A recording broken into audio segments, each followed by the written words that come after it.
This is a perfect example. I think the reason we wanted to have you on, and I know we're kind of running at the end of time here, is because you have a lot of experience. We respect you because you both have demonstrated the longevity of continued education and continuing to expand, but also you've kept your reputation really good. A lot of our listeners are people wanting to get in real estate either as a realtor or as an investor. Any suggestions to those people who, are wanting to get started that you wish you may have known when you had started?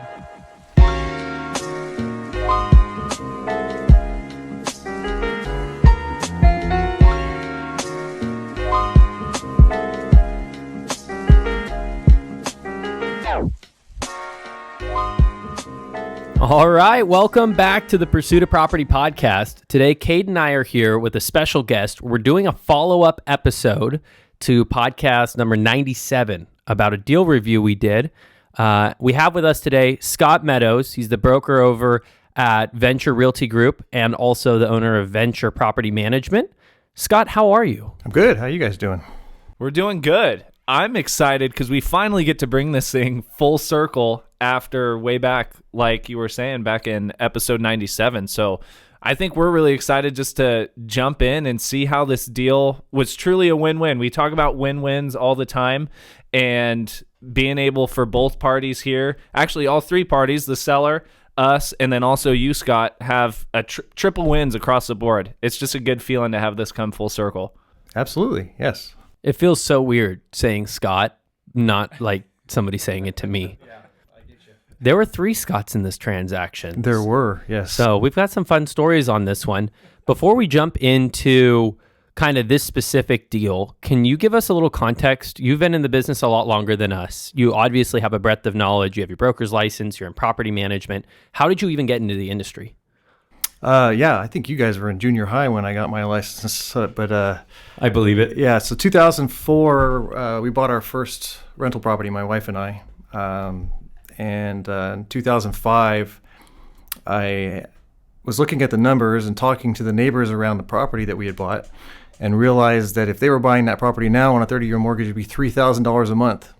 And I'm looking around at the people there going, these people don't make $3,000 a month, let alone they're going to be able to buy a property. So I went to my wife that night and I said, I think we should sell this house. I said, I think we've gotten to a point where this is not sustainable.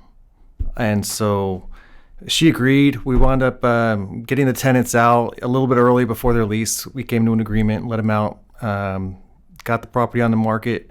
I think we made $104,000 in that 1 year. Oh, wow. Yeah. I was 29. And to me, that was just an incredible amount of money. I was making, I think, $15 an hour at a laboratory with my degree. And now I got $104,000 extra. So yeah. I took that money. I paid off all of our debt, kind of got stupid with it, remodeled our house, and then I wound up starting a motorcycle accessory shop in San Diego with a friend. I don't ride motorcycles. I don't like motorcycles. I've never ridden a motorcycle. So that was, it turned out to be a really bad idea, and I lost all of my money. And in 2008, I managed to scrounge up what I had left from the business failing down there, and I thought, you know what, I made money in real estate, and prices are crazy low right now. So I'm going to jump back in. So I started buying rentals again and started looking into it and thinking, how can I give myself credibility to all these people that are in the industry? And I thought I'd get my license and just jumped right in, got my broker's license right off the bat. Started working with an agent in town that he had been like really big during the boom, but he had kind of fallen on hard times, and we partnered up, and it didn't really work out, but he taught me a lot. And eventually, I wound up starting my own company after I left Prudential. And how long ago did you start your own company? I actually started my company in 2014. Wow. So you're coming up on 10 years already. Almost 9 years, yeah. That's fantastic. Can we jump back? What was your 4-year degree in? Chemistry. Chemistry? Yes. Well, I mean, it's clear you're a really smart guy. What was drawing you to chemistry? I was just a nerd. I like chemistry. And you were working in a lab for $15 an hour. I actually wound up working in 3 labs. I worked at 2 environmental labs, testing water and soil, and then I moved on and worked, actually after I had my license, I kind of part-time did real estate and part-time did work, and I worked at Duncan Enterprises. Oh, okay. I was a paint chemist. Wow. Yeah. So rewinding even a little bit too, how does a lab chemist end up buying a rental property before you're even really exposed to real estate? Did it just kind of stumble into your lap, or how does that happen? We bought our first house in 2002. Okay. So we bought it. I think they gave us 103% loan. That's how crazy things were back then. They give you more money than the house cost to buy a house. And this was for your primary? This was for my primary. And we were paying mortgage insurance, and then it was like a year later we were able to refinance and get rid of the mortgage insurance and lower our payment. And I was looking at it, I was like, we made like $60,000 in this last year on this house. I was like, what if we bought another house and kind of just repeated? And our original plan was to start buying one a year, but then things got so crazy by 2005. Instead of wanting to buy more, I wanted to get out because it looked crazy. I don't mean to like jump around topics too much, but I mean, you accurately did predict what happened. What we're seeing now feels reminiscent, where we see the average sales price in 2020 go from 290 to now it's 420.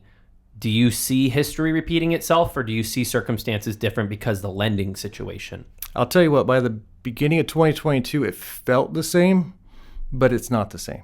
I can see why people would look at it and go, this is all going to happen again.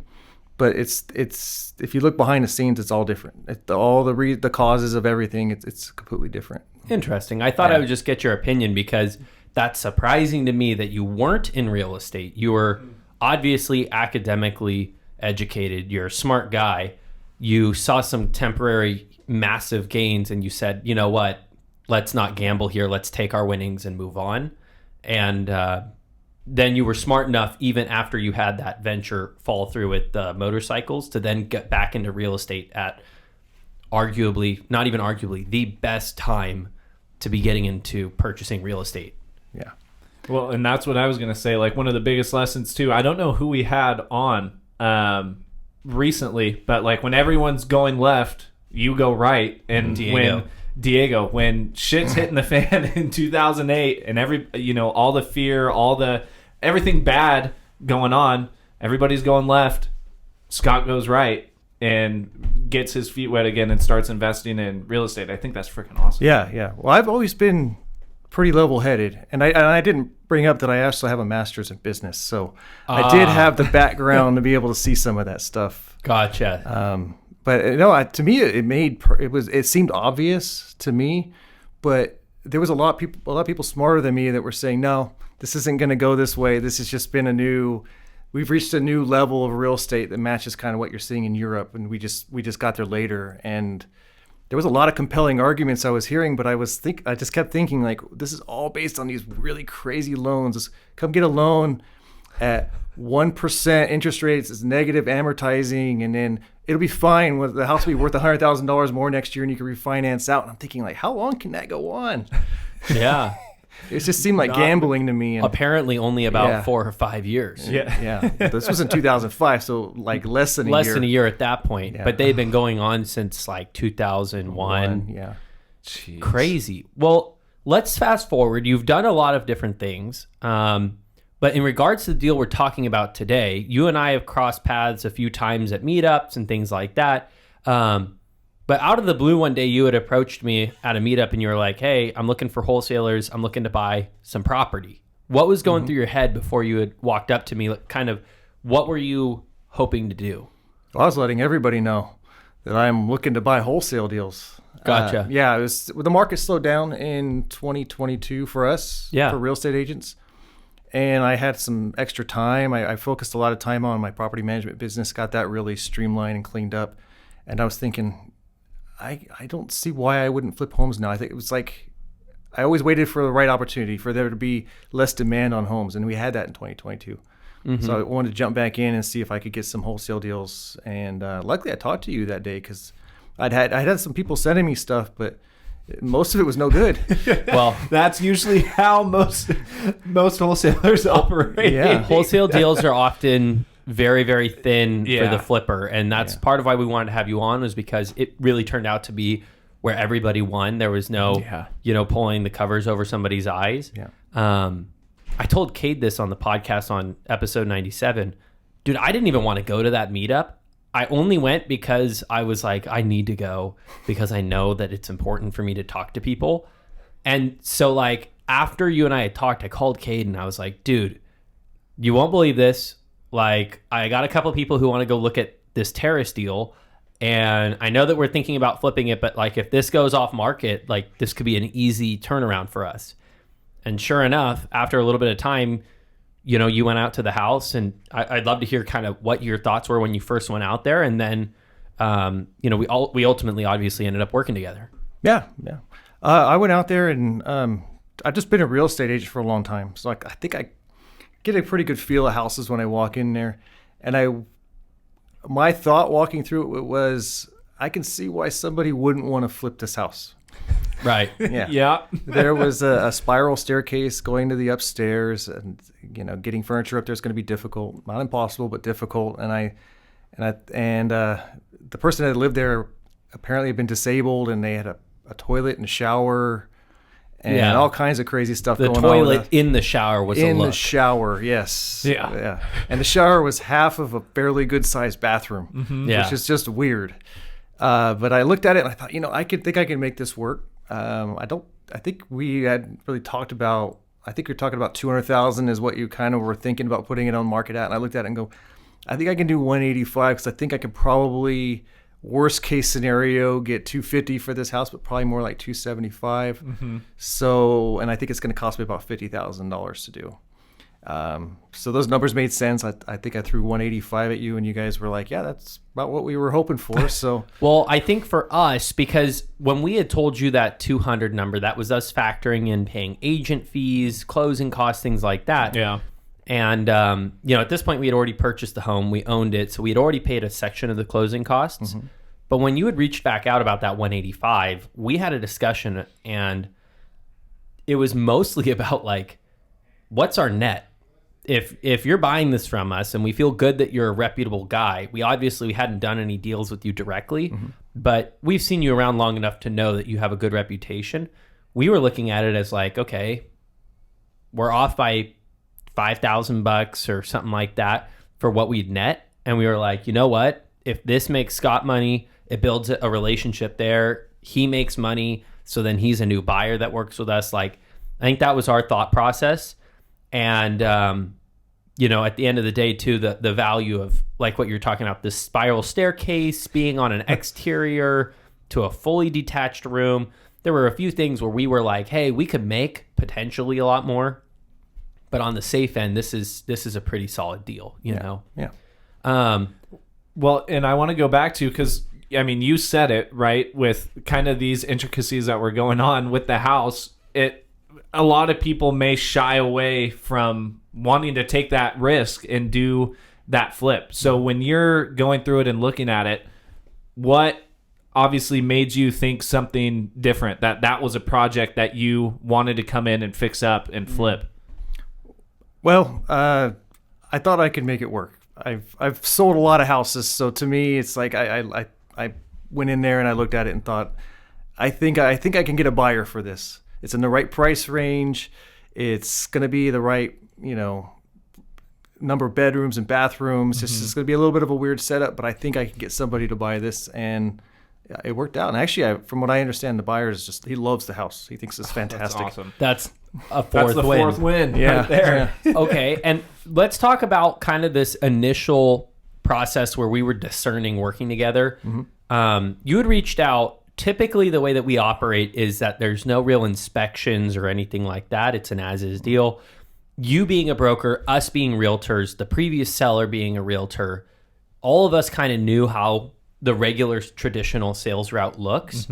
And we had talked with you about, hey, you're going to put in a $5,000 non-refundable EMD at the 185. You're locked up. You're good to go. And you kind of had reached back out and said, I'm not fully certain I want to do that. But let's talk about that, because some wholesalers and some buyers, I think, would have let that kill the deal. And I think for both of us, it was beneficial to just let the other person get a little bit of what they wanted, kind of find a compromise where you felt comfortable, but we also didn't have to worry about, you know, potentially losing out on opportunities. Yeah. So the way I was looking at it was there, you know, I did a walkthrough, but I'm not a home inspector. So if I had somebody go out there and tell me there was a $25,000 problem, suddenly now I'm losing money. Yeah. Mm-hmm. And I was willing to put $1,000 in and just ask for 4 days. And you were actually nice enough to say, you don't have to do that. Just go ahead and get your inspections done and then go take a look at it. So I appreciated that, but I would have happily put the $1,000 in. Walking away from $5,000 hurts. Yeah. You know, and but like I said, if I'd been getting a house where I could have factored in a $25,000 oops, then I would have been like happy. If you had bought it at our price, you could have done that. If I had bought it at your price, I would have thrown the $5,000 in same day. Absolutely. So after we had talked, we had told you this at lunch. Our thought was that we didn't really want to take any money from you if you decided it didn't make sense. Because again, the purpose for us was to develop a relationship with a new buyer. Mm-hmm. And I think that was the main, tell me if I'm wrong, that was the main reason we said, no, like just do your inspection 100%. And then let us know. Yeah. But like we had talked with you and we said, go do whatever inspection. And we had given you kind of a deadline of like whatever it was, Sunday. And so you had the home inspector go out Saturday. What happened at that home inspection? The house was, it's a Bobo house. It was always a great house. And I could tell that when I first saw it. But it did have $5,300 in termite work that needed to be done. Mm-hmm. And that was not enough to kill it for me. I was willing to take that on. I wasn't going to go back to you guys and say, hey, it's got $5,000 more work than I thought, and I want you to reduce the price. I'm not going to play those games with people. Yeah. My reputation is going to be, it's always been important to me as a real estate agent and working with wholesalers. I think it's even more important that I'm not the guy that cancels on you last day or tells you I need a price reduction 2 days before closing to try to get a better deal. I'm never going to be that guy. And it's really important to me. And I think a lot of people that really want to try to squeeze everybody for every penny they can and try to be shady about it, I think they wind up losing in the end. I really do. Absolutely. 100%. I think, we've had that conversation not only internally, but also externally with people who want to be in buyers like that and flip properties. And we're like, look, we, maybe more so than some other people who do assign and wholesale deals are try to be very strict and, have kind of criteria that we like for the people that we work with. And I think obviously the way our deal went down, it was freaking smooth, dude. It was awesome. Yeah. It's funny that you bring that up because you being a broker, you understand how the reputation precedes your offer much more than a traditional just Joe Schmo investor. Mm-hmm. And I think especially for a guy like you who's been doing this a long time, that if you want to do a lot of these deals, sometimes you're going to have to bite the bullet on a $5,300 expense to continue to have that reputation where you get the opportunity to make an offer. Mm-hmm. Yeah. And I think, again, that's why Cade and I didn't really want to press you because we look at it, and Cade kind of alluded to it. We prefer to work with what we would call A buyers, who are people who are reputable, who we know can perform, and we're happy to give them a better price, but we want it to go pretty much as smoothly as it can. Yeah. You can maximize it the same way a buyer tries to squeeze, a wholesaler. There are wholesalers that will try to squeeze every penny out of a deal and work with the uneducated person who they know is going to lose. And I think we typically don't want to operate like that because the same way as a buyer, your reputation precedes you. As the wholesaler, if you're known as the guy who sells deals that flop, like that precedes you when your deals go out. Yeah, absolutely. But yeah. Okay, so you had a 53, was it 5,300? Yes. And was there anything else that came up? I know we had talked, we were planning on doing the roof, but I think you had mentioned the roof actually in a lot of places was better than expected. Yeah, I managed to get it certified. It was certified for 2 years. Fantastic. So, yeah, that's much better than what I think we were going to do. We had already gotten a roofer out there to maybe get him on the schedule to just replace it. We didn't even ask to cert it. Yeah, I don't know what it would have cost to replace. I imagine probably 12,000 or so. I think that's what we were both parking around there. And I got it certified for, I believe it's $2,700. Fantastic. So, yeah. A lot better than 12 grand. Yeah. So obviously the escrow went very smooth. Once we had hammered out, because you had already done an inspection, that's pretty atypical for these deals. We trusted that you had the money for it. We owned the property ourselves. We weren't actually assigning anything. We were selling it directly to you as the owners. Yeah. After we closed escrow, you pretty much took on this deal and you handled it all yourself. Can you talk through a little bit? I know if you haven't been flipping a lot of properties, contractors can be an issue. unexpected stuff, even when you get started. Was there anything like that came up? No, actually, I've been working with a contractor. His name's Charles. He's 82 years old. I've been working with him since right after I got my license. And he's an amazing human being. He's just super reliable, knows what he's doing. He shows up on time, but he's 82. So, he's by himself a lot of times. And the guy was at the house. I originally was going to hire the contractor you had recommended to me. Yeah. But I had just had dinner with Charles and his wife like a couple weeks before I found this deal. And I was telling him about my plans. And he stopped me after we had dinner. He goes, when you buy houses, give me a call. I'll help you. And normally Charles doesn't do big deals. He wants to do handyman stuff. Yeah. Because he's 82. He wants to do things on his term. But I think he was just kind of inspired that I wanted to get into that. And I've been working with him for years. And I think Charles likes me. I love Charles. So he came out. He helped me get through it. It took a little longer because he did sub out some of the jobs, but a lot of it he was doing himself. So I think it took a little longer than if I'd hired a contractor with a crew. And I don't think it was any cheaper going with him versus somebody else, but I love having him and I trust him, and I think we wound up building a really quality home at the end to get on the market and sell. Absolutely, you did. Yeah. And talk through like just that, how much of a relationship that you've built over those years, when you don't have to worry about the contractor screwing you or doing things slimy. There's like a piece that comes with it. Even if it takes longer, you're not concerned that he's screwing you over. No, right? He would never do that. No. And I want the reputation Charles has when I deal with guys like you. I want you to know that this guy is not going to try to screw us in any way, and that's Charles. Well, and not only that, but like you said, having that quality product at the end and having that reputation that anything that Scott puts on the market that's a project that he's done is going to have that quality and that standard for that buyer coming in. Well, and did he have to help you with like any creative decision making? I know with the quirkiness of that house, I rely a lot on contractors on what the best solutions might be construction wise to fix what I would consider design stuff. Like, I don't have any construction background. Did he help you with anything like that? You mean like getting a like toilet out of a shower? Well, I mean, I forgot. I literally forgot about that. But like even with that spiral staircase, there was a lot of questionable things. Yeah, no, the spiral staircase is a quirk for the house, but I don't think it was anything that could be fixed or needed to be fixed. It's just how the house is, and it's when you live there, it's just something you're going to have to deal with. The bathroom he was a huge help with the bathroom. He actually came up with the idea of cutting the shower back to have like maybe 2/3 of its size, which is still a big shower, and in moving the toilet, we found out where the toilet used to be, was right where we put it back at.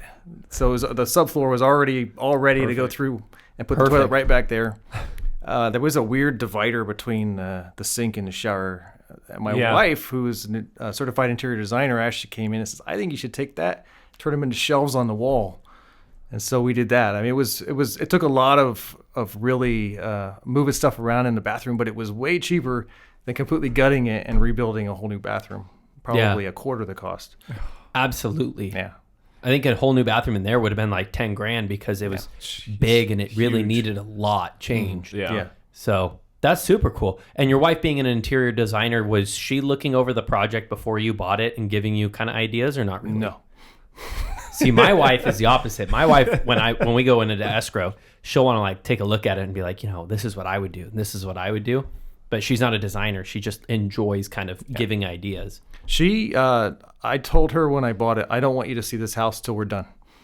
Because she Really? would have flipped out if she had seen it as originally set. Now, I did take her out there with my kids, actually, probably a week after we bought it, after it had been kind of cleaned up, but we hadn't really started much work yet. Yeah. So I brought him out there to see it. This is our house, for a little while, and we're going to fix it up and we're going to sell it. And she was skeezed out by the house when she went over there because it was, it's a wholesale deal. It's the reason you get it cheap is because it's a mess. Yeah, they're beat up. Fixer-upper. Yeah. So actually, I let my son film a movie there. He's into making little horror movies, and he filmed a movie there because he's like, "Oh, can I please make a movie here? It's like a new house, and it's all creepy looking." You got to send us that video. I'd be curious to see what he did. I will, yeah. Because, when we had it cleaned out, I felt like it actually looked a lot better than the original geez. time we had gone through. Well, and even with the landscaping in the front and the back, like pre-landscaping, I mean, that thing was a freaking jungle. Yeah, that was a whorehouse. The landscaping was huge. Yeah. Yeah. No, there was some definite benefits there where we picked up a couple things to get started, and then your price was like it recouped that cost and then got us close to the profit. So it was still a win-win. You had the ability to kind of start right away on it and then get going. Yeah. Any other major issues pop up? I know we had talked a little bit that the structure right in front of the garage was leaning, and you were able to fix that. Yeah, it just had to be straight, and it was actually solid. One board had to be put in to stabilize it, and then just put it up and just raise it back up and put it on the cement. It wasn't that big of an issue. Same with the gazebo in the front yard. Oh, yeah. Yeah, I tore out all the fencing around the front yard that was just dilapidated because I really opened it up, made it look a lot better. It did. Yeah. Yeah, looking at the listing when you put it on the market, I was like, oh, that's so much better. Yeah. So much better. And then remind me, what happened with that upstairs room? Were you able to put in a split unit or something in there? Or what did you do with that upstairs air conditioning? There was a window AC in the downstairs bedroom, and we didn't need it because the house had a split up mini split. I think there was 4 units in the house. And so we didn't need that in there. I think that was put in there maybe before that mini split was put in. And so I just moved it upstairs. It worked fine. And Perfect. blew plenty of cold air. So I just stuck it in the window upstairs. Yeah. And there was no cooling up there before. I can't even imagine how hot that room would have been during the summer. Oh, it probably still is. Decently warm. Yeah. Well, Scott, you also told us another story that happened, and I think it was towards when you guys were all wrapped up and getting ready to sell, or were in the process of selling it on the back end, that I think it was like a light switch for us, because like we knew doing something like that could be really beneficial and really helpful, but it's easy to just gloss over it and forget about it. So can you share what you're comfortable with that story and kind of the takeaway and how it helped you on the sales side? Are you talking about the neighbor? Yeah. Okay. Scott. So Third Scott. the neighbor, he's a nice guy. I talked to him. He's a little different, but he's a really nice guy. He a little quirky. I got the house on the market very first day. I think it was probably the second showing. And he calls me. You need to get these people to stop parking in front of my driveway. And I just had it out when I just had to scream at this agent because he refused to move his car. And by the way, the driveway wasn't being used. It was full of weeds. And he was probably being a little weird about it. But if you're a real estate agent, try to follow the rules. Don't park in front of people's driveways. And if somebody confronts you about something like that, don't argue with them. Just move your car. Yeah. You're wrong. Yeah. You're wrong. You parked in front of his driveway. That's not legal. Just move your car. There's no reason to start an argument. Also, your house has a driveway that he could have parked in, too. It had a driveway. Park out front. Park in front of somebody else's house. Just don't park in front of the guy's driveway. Regardless, he screamed at the guy. And it kind of clicked for me that Scott wasn't getting anything out of this deal. And now I was becoming a nuisance. So I didn't intend to, and I didn't do anything wrong, but because I'm trying to sell the house, now it's a nuisance for him. And I felt like I needed to give him some kind of incentive to be a little nicer to anybody else that comes to the house, maybe not cause any more problems.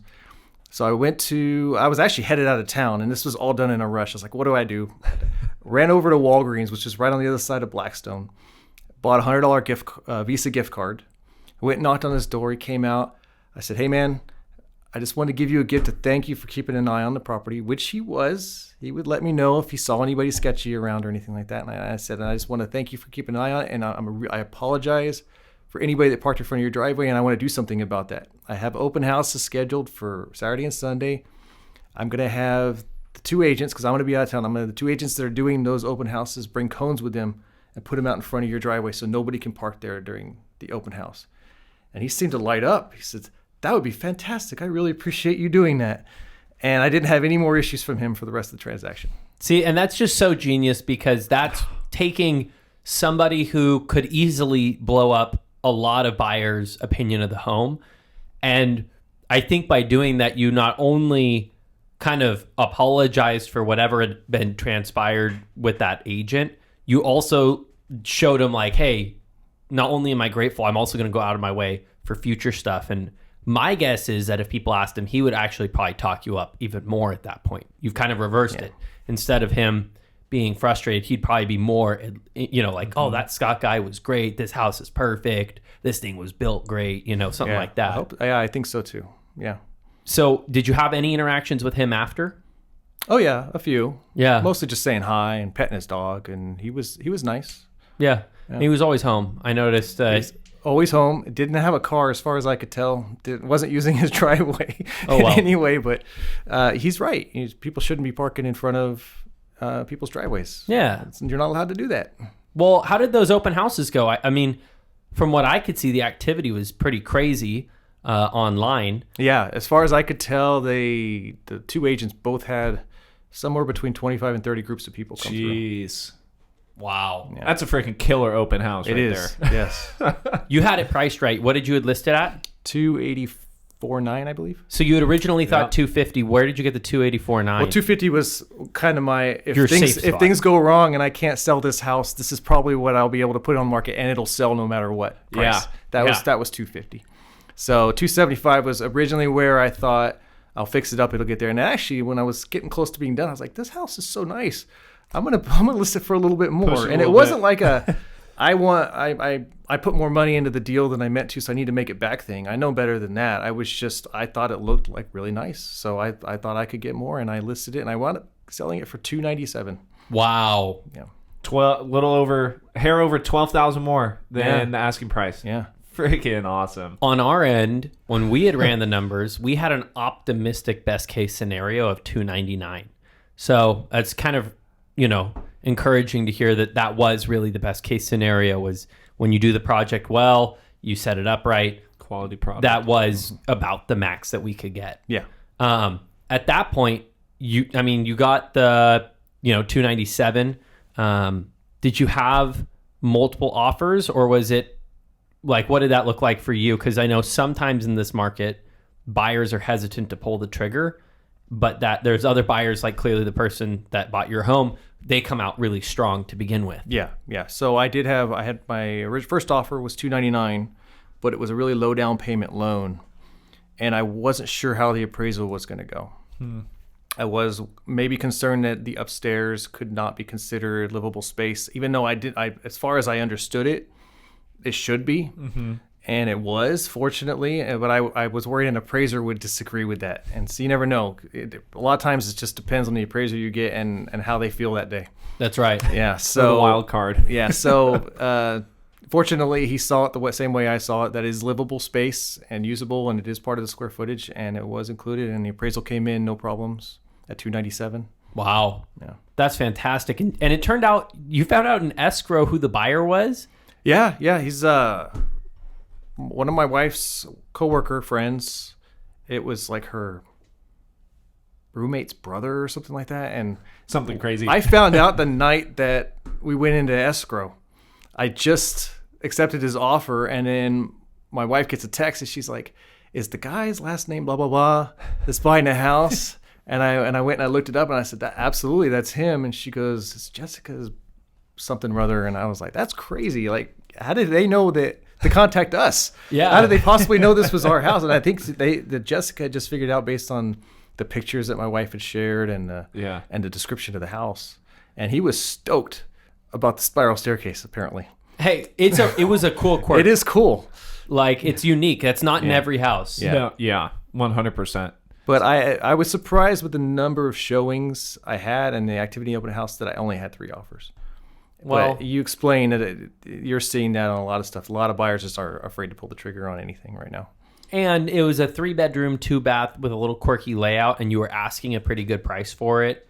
So, maybe people were still thinking it over, well, could we put so-and-so up in that upstairs room, or how would that look? And so my thought is, when you see a 3.2 under 300,000 that's remodeled, and that wasn't a bad area, then a lot of people are going to go look at it first, and then they realize once they get there, well, I need a master bedroom. It needs to be on the first floor, or I need to have my kid near me, something like that. But it sounds like you found the right buyer, because clearly he paid the best price and he still loves the house. Mm-hmm.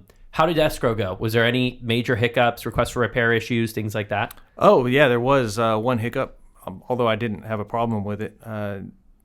I had provided the inspection reports from when I bought the house to the agent, and a lot of times a buyer will see those and be okay with it. I expected the buyer to probably just look at it and go, "Why am I going to spend $600 on more inspections when it was just done, like a couple months ago?" Yeah. Well, he decided to do his own inspections, and yeah, they did find a couple little things, which isn't unusual. But the termite company that went out, and I'm not a big fan of the termite company that they picked, found another $2,000 in work that they wanted done. So After you had already paid $5,300 yes. to do what was supposed to be all the termite work. All of it. I paid for section 1 and 2, everything.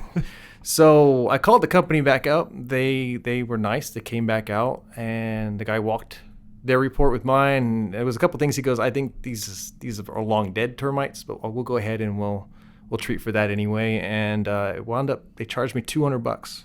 Wow. Yeah.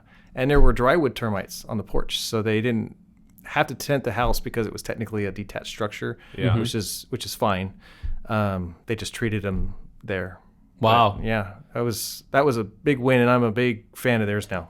Well, I think termite companies specifically, the ones that we've worked with, when they make a mistake, they've been pretty good about covering it. Mm-hmm. And I think that builds a lot of loyalty, because termite companies, I mean, if you're not in the business, you don't realize it. They find the most expensive stuff most often. Mm-hmm. And, you look at a termite guy walking around with a poker, it seems kind of reasonable that they would miss stuff. And so it's good that they come back and they say, "Hey, you know what? I'll make good on it." Yeah. And you'd given him $5,300 of business already. Which I pointed out when he was there. Yeah. You made sure to bring it up again. Yeah. No, I get it. So you wrapped everything up. Can you share kind of what your what your budgeted cost for remodeling the house was and what you actually ended up at? Yeah. So I don't know these numbers exactly off the top of my head, but I roughly, so paid $185. Sold for $297. I did take a equity line loan out. That was another little wrench thrown into things. The equity line, when I got it, I think it was in January, the rate was about 6%. It's 5.995%. And when I took my first draw on it and I get my first bill, I realized the rate's now 9.25%. Oh, wow. Because it was tied to the inflation. Prime. Yeah. It was tied to prime rate, and with the rate's just gone crazy. I had no idea. I didn't even know that. Okay. So the bills that I were expecting to be $900 are now coming in at $1,500. Okay. And so there was a little bit more cost there, and I think I went a little bit over budget on the remodel. I think I'm probably into it for about $65,000, including interest and closing costs and everything. And what were you expecting to be all in, including interest and closing costs originally? $5,500. It was $55,000. So you were about off about $10,000. $10,000. Yeah. I mean, considering that you don't do a ton of volume, and considering you did it off of just a home inspection, to me, that's pretty dang close. I mean, if you're not flipping like a ton of houses and really have all the current cost of material and everything, I am surprised that you ended up within $10,000, including having that jump in your interest rate. Yeah. That's pretty impressive. How did you feel about it? No, I was thrilled about it. I was happy I got even more than I expected. It was originally going to list for $275, and so I got like $23,000 more. Well, so that covers your over plus a little bit. Yeah. So, I mean, at the end of the day, you sell this thing. Are you comfortable sharing approximately what you pulled back? Yeah, I made about $40,000. So you invested, what is that, $235,000 or $240,000, and you made $40 extra. Yeah. It's a freaking killer deal. And that's with an agent commission paid. Yeah. That's there you go. Yeah. So it was actually probably more than 65. It might even be closer to 70 because of the agent commission. Because of the agent commission. Yeah. So penciling it out backwards, right? We're talking about the win-win-win-win, right? Buyer walks into a quality home, quality product, absolutely stoked, right? Then we move to Scott, who nets around $40,000 on the flip. Then we trace it back to us, who on our wholetail, what were we around? 32,000. 32, right? So 40, 32, and then the final win, the original agent seller who walked away with, we paid 140. We paid 140, and she thought she was going to get more like 110. I mean, 110. That was where our original numbers led us. We thought we were going to pay 112, and then because we were competing with somebody else, and we were rock'em sock'em robots right here on this whiteboard punching each other saying, no, we can go higher. No, we can't. Yes, we can. And we ended up buying it for 140, knowing that like there was a couple exit strategies. And then when you approached us, that's why we were like, hey, you know what? If Scott can make money on this, we get a new buyer who's good. We make enough money that we're like happy. You know, there's no need to take on the extra stress and risk. Since I think if I'm remembering correctly, I was the one who was saying, I don't think we can pay 140. And you were like, we can totally pay 140. And I was like, I don't think so. And then we paid 140 and it worked out great. So, yeah. I mean, this is a perfect example. I think the reason we wanted to have you on, and I know we're kind of running at the end of time here, is because you have a lot of experience. We respect you because you both have demonstrated the longevity of continued education and continuing to expand, but also you've kept your reputation really good. A lot of our listeners are people wanting to get into real estate either as a realtor or as an investor. Any suggestions to those people who, you know, are wanting to get started that you wish you may have known when you had started? As far as those two different routes there, investor and realtor. Mm-hmm. And actually, I would recommend if you want to be a wholesaler, which almost everybody starts as, my recommendation is don't become a realtor. Because I've been audited by the Department of Real Estate, and it's not fun. And all it takes is somebody whose grandkid is unhappy with the deal months later to go to the Department of Real Estate and say you're defrauding old people. You know, if you don't have a license, then that just goes to court at best, probably nowhere. But if you have a license, all you got to do is call the Department of Real Estate and say, this guy's unethical, and now you're audited. Now you got them on your back. And I don't see it as worth it. And I actually have told other very successful investors who got their license, I don't recommend you do that. They didn't listen to me. They got their license and nothing bad has happened. So it's probably not the end of the world if you do have your license and you want to get into that. But I personally wouldn't. Maybe I'm a little bit too careful there, but that's not what I would do. We make the same recommendation. Yeah, the same exact recommendation.